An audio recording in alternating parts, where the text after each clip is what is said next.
Bismillahirrahmanirrahim. Assalamualaikum warahmatullahi wabarakatuh.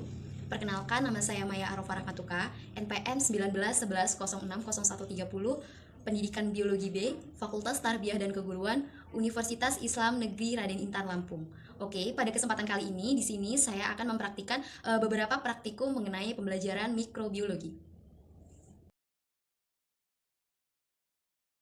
Dalam praktikum mikroorganisme biasanya kita menggunakan kultur murni. Nah, ketika kita menggunakan kultur murni, kita memerlukan alat pendukungnya. Alat pendukung dari kultur murni itu apa sih? Ya berupa alat-alat yang sudah steril. Kenapa demikian? Karena ketika alat-alat sudah steril, otomatis alat-alat tersebut terhindar dari mikroba atau mikroorganisme yang tidak kita inginkan. Dalam artian ketika si alat tersebut steril, di situ tuh ketika kita memindahkan suatu koloni atau kita melakukan sebuah penelitian, yang menuntut kita untuk menumbuhkan mikroba, jamur atau bakteri. Nah, ketika si alatnya ini terhindar dari mikroorganisme, jadi otomatis si jamur atau bakteri yang kita inginkan, yang kita taruh di alat tersebut itu tidak terkontaminasi dengan mikroorganisme atau mikroba yang tidak kita inginkan, yang nantinya akan berdampak atau berefek untuk merusak penelitian kita, atau bahkan penelitian kita itu akan gagal. Nah, dalam di sini, sterilisasi itu apa sih? Sterilisasi itu merupakan pembuangan atau mematikan mikroba atau mikroorganisme di alat atau media. Nah, metode dalam sterilisasi itu terbagi menjadi dua. Yang pertama ada sterilisasi panas, dan yang kedua ada sterilisasi tanpa panas. Di mana di sterilisasi panas itu biasanya alat atau media yang kita sterilisasikan itu langsung dibakar di api yang menyala. Nah, di sini dalam metode sterilisasi panas itu terbagi lagi menjadi dua. Yang pertama yaitu panas kering atau dengan oven. Yang kedua itu autoclave. Nah, di panas kering itu di sini biasanya si alat atau media yang kita gunakan itu langsung dimasukkan di oven. Oven itu dipanaskan di api yang menyala. Suhunya itu sekitar 160 derajat Celcius, dan waktu pemanasannya itu sekitar 3 jam. Nah, dalam yang kedua itu ada sterilisasi autoclave. Nah, dalam sterilisasi autoclave ini dia itu dimasukkan dalam alat autoclave. Di sini dia menggunakan kayak uap itu. Nah, uapnya itu suhunya mencapai 120 derajat Celcius dan waktunya itu 15 menit. Nah, yang kedua itu adalah sterilisasi tanpa panas. Nah, dalam sterilisasi tanpa panas dibagi lagi menjadi 3 bagian. Yang pertama ada filtrasi, yang kedua ada sterilisasi kimia, dan yang terakhir adalah sterilisasi dengan radiasi. Nah, di sini yang pertama ada sterilisasi filtrasi. Di sini biasanya alat-alat atau media yang akan disterilisasikan itu disaring dengan filter. Filternya itu pori-porinya sangat kecil sehingga bakteri atau mikroba itu tidak bisa melewati si filter tersebut. Nah, yang kedua itu ada sterilisasi dengan bahan kimia. Biasanya di sini menggunakan bahan kimia yang mengandung toksik sehingga si mikroba itu mati. Biasanya menggunakan ETO. Nah, kemudian ada juga dengan sterilisasi radiasi sinar. Nah, di sini di si alat itu biasanya itu dipancarkan oleh sinar itu. Jadi si alatnya ditaruh nih. Nah, kemudian ada cahaya atau radiasi yang kita gunakan. Nah, itu si radiasi itu kita arahkan ke si alat yang akan disterilisasikan. Nah, biasanya di sini menggunakan radiasi ultraviolet atau bisa juga dengan radiasi gamma. Oke teman-teman, sebelum kita melakukan praktikum sterilisasi, pertama-tama ya teman-teman, kita kan siapin bahannya. Ini udah aku siapin bahan-bahan atau alat-alat yang mau sterilisasi. Nah, setelah itu jangan lupa ya teman-teman, biar benar-benar si alat ini bersih, terjamin kebersihannya, kita harus cuci satu persatu alat-alat yang mau kita sterilin. Nah teman-teman, kan setelah tadi udah kita sabun ini alat-alatnya, sekarang kita bilasin sabun yang ada di alat-alat itu ya teman-teman. Dan bilasnya itu harus benar-benar bersih ya, jadi nggak ada mikroba-mikroba yang bakal nempel di alat-alat yang bakal kita sterilisasi.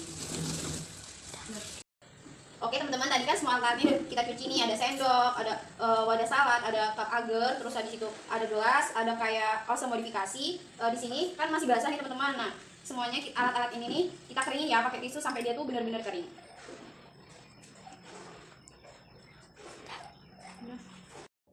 Oke teman-teman, tadi kan semua bahan-bahan alat-alat yang mau sterilisasi ini udah aku cuci, udah aku lap sampai kering pakai tisu. Sekarang aku mau itu nih, mulai mau tuh manasin air dulu ya teman-teman tuh. Aku udah manasin air. Di sini aku masukin sekitar 2 liter air biar nanti si pancinya ini nggak kering. Nah, setelah itu sambil kita nunggu nih pancinya airnya itu mendidih, kita mulai bungkus ini ya teman-teman. Nih, bungkus alat nih. Pertama, kita bungkus alat-alat ini pakai yang namanya kertas kedap air. Gini ya teman-teman caranya. Oke, setelah dibungkus pakai kertas kedap air, sekarang kita bungkus pakai yang namanya aluminium foil.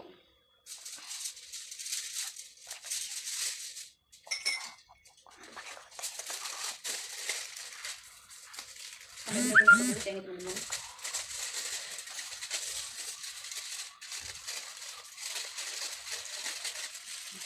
Ini nih, pokoknya si benda ini nih usahain yang mau kita sterilin itu dia nggak terkontaminasi sama air atau uap air, yang karena kan nanti mau kita kukus.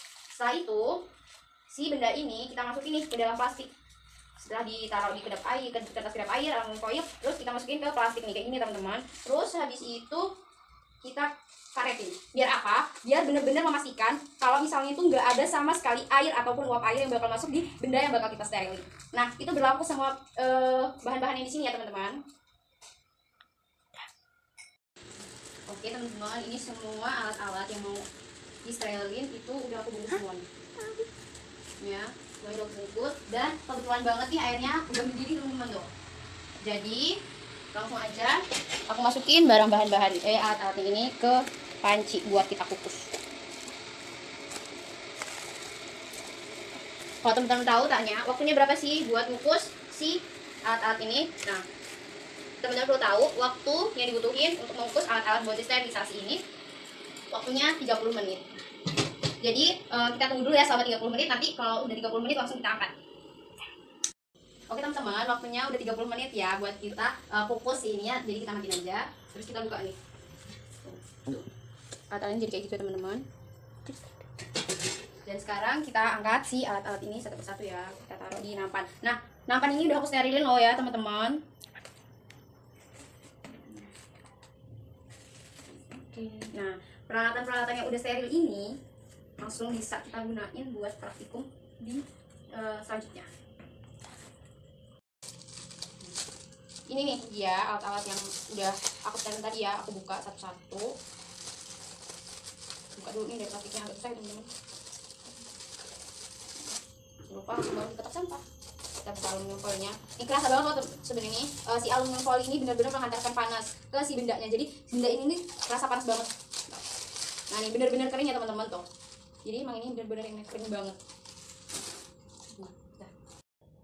Oke teman-teman, tadi kan kita sterilisasi nih alat-alat yang mau kita pakai buat praktikum. Nah, udah mulai dari kita pertama kita cuci sampai kita lap, terus kita bungkus nih pakai kertas kedap air sampai aluminium foil, dan sampai juga kita bungkus pakai plastik biar si air atau uap air ketika dikukus tuh nggak masuk. Nah, ini udah dikukus nih selama 30 menit. Tadi udah aku buka-bukain satu-satu, dan inilah hasilnya alat-alat yang udah aku sterilisasi.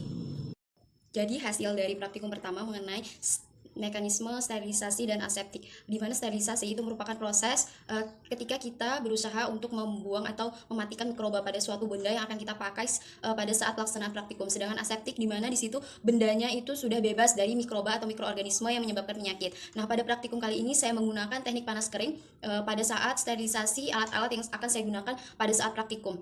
Nah, pada saat praktikum ini saya memerlukan beberapa bahan seperti dandang, kemudian kertas kedap air, aluminium foil, kemudian ada plastik dan karet untuk membungkus semua benda-benda yang akan saya sterilisasikan. Yang pertama di sini saya akan mencuci seperti yang sudah saya praktikkan. Di sini kenapa saya menggunakan aluminium foil? Karena aluminium foil itu dapat menyerap panas sehingga suhu yang dimasukkan atau suhu yang terdapat di benda itu selalu stabil. Ada ilmuwan yang mengatakan bahwasannya ketika suhu 71 derajat Celcius itu dapat mematikan mikroba atau mikroorganisme yang terdapat di suatu benda. Tapi ada juga beberapa mikroba seperti hemothermopili di situ tidak bisa mati di suhu 71 derajat Celcius, melainkan dia akan mati di suhu 121 derajat Celcius. Nah, tapi pada kesempatan kali ini saya akan mencoba mempraktikkan menggunakan teknik panas kering, di mana di sini saya akan mengukus si alat-alat yang saya gunakan atau yang saya sterilisasikan tersebut. Nah, jadi apa sih fungsinya mengukus itu? Karena di sini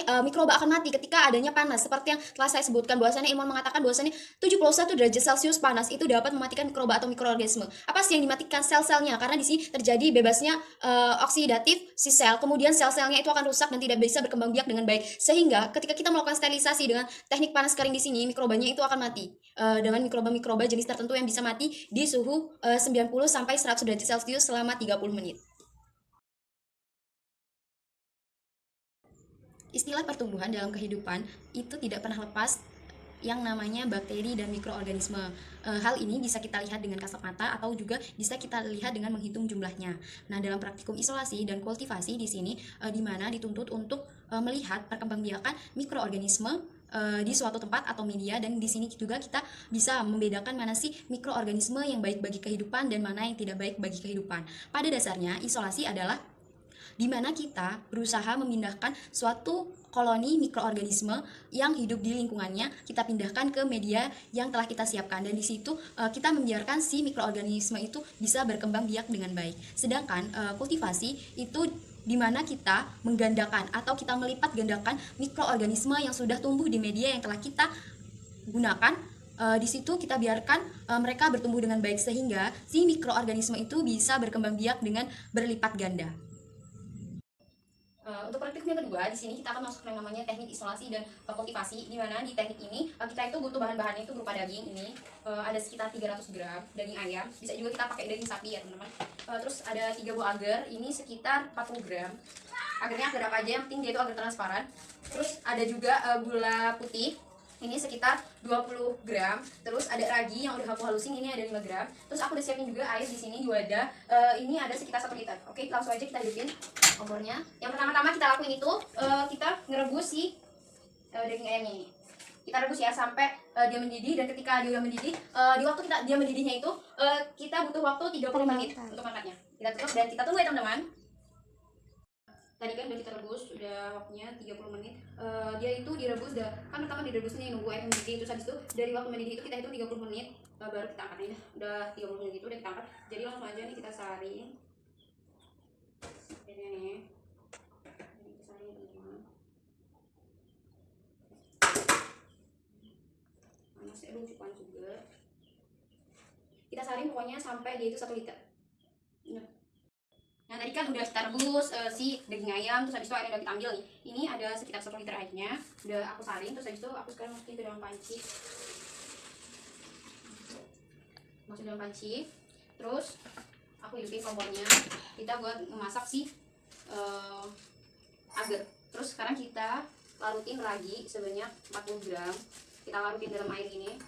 Oh ya, untuk alat-alatnya ini, itu tuh alat-alat yang udah aku sterilin tadi, praktik pertama tadi.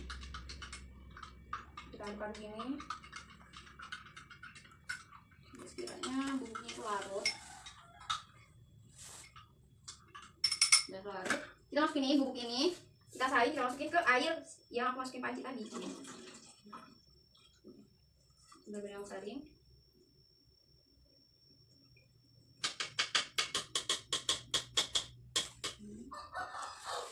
Terus aku masukin gulanya, ini sama juga 40 gram. Terus itu aku masukin agar-agarnya tadi. Itu ada 6 agar karena kita butuh sebanyak itu memang. Sebelumnya kayak aku aduk-aduk dulu ya tadi yang dilepas itu. Aduk-aduk.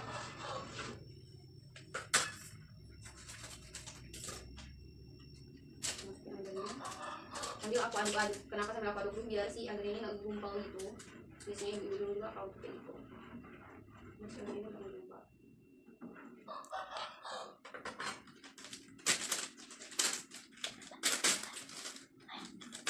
Kita potong semuanya agar-agarnya. Kita masukin deh.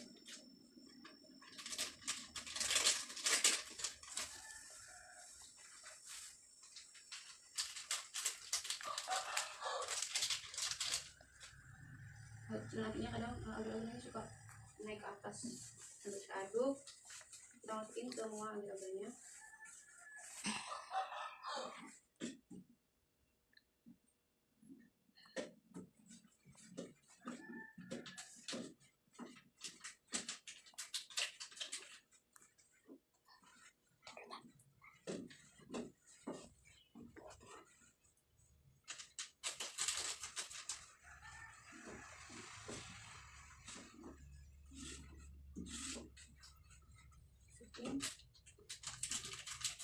Nah setelah kita udah masukin semua bahan-bahannya, kita tunggu ini sampai dia mendidih. Nah, sekarang kita takar si agar-agar ini sampai 8 atau 9 mili.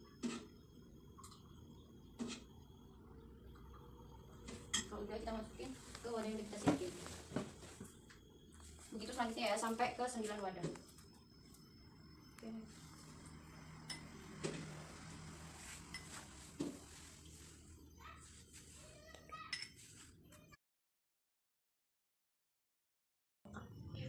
Pada kali ini saya akan menyampaikan atau memaparkan hasil dari praktikum kedua saya mengenai teknik isolasi dan kultivasi mikroba. Di sini apa sih teknik isolasi? Teknik isolasi itu adalah merupakan penanaman mikroba anaerob yang dilakukan melalui kultur murni dari sebuah sampel yang digunakan. Jadi kita memindahkan si mikroba dari habitat aslinya ke tempat sampel kultur murni yang telah kita buat.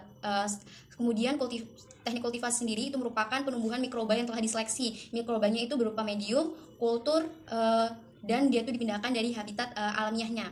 Nah, pada kali ini apa sih tujuannya dari teknik isolasi dan kultivasi yang saya lakukan dalam praktikum ini? Yang pastinya di sini saya akan mengecek apakah sudah benar saya melakukan sterilisasi pada praktikum pertama. Di sini jadi secara tidak langsung teknik isolasi di sini merupakan pengujian dari praktikum praktikum pertama mengenai teknik sterilisasi dan aseptik, apakah yang saya lakukan sudah benar. Nah, setelah saya melakukan inkubasi pada si agar-agar media agar yang telah saya siapkan selama 3 hari, di sini saya menyimpulkan atau saya mendapatkan hasil bahwasanya tidak ada sedikit pun tanda-tanda tumbuhnya mikroba atau mikroorganisme dari agar-agar yang telah saya sediakan. Jadi di sini dapat saya simpulkan bahwasanya sterilisasi yang saya lakukan pada praktikum pertama itu tahapan-tahapan dan langkah-langkahnya sudah benar sehingga dapat menghasilkan atau praktikum yang saya lakukan di praktikum pertama itu berhasil, tidak gagal. Mengapa demikian dapat saya simpulkan begitu? Karena begini, agar yang saya gunakan di sini saya menggunakan media lain juga seperti ekstrak ayam. Jadi ekstrak ayam ini mengandung protein yang sangat tinggi. Dan ketika kita melakukan inkubasi pada inkubasi mikroba, biasanya si ekstrak dari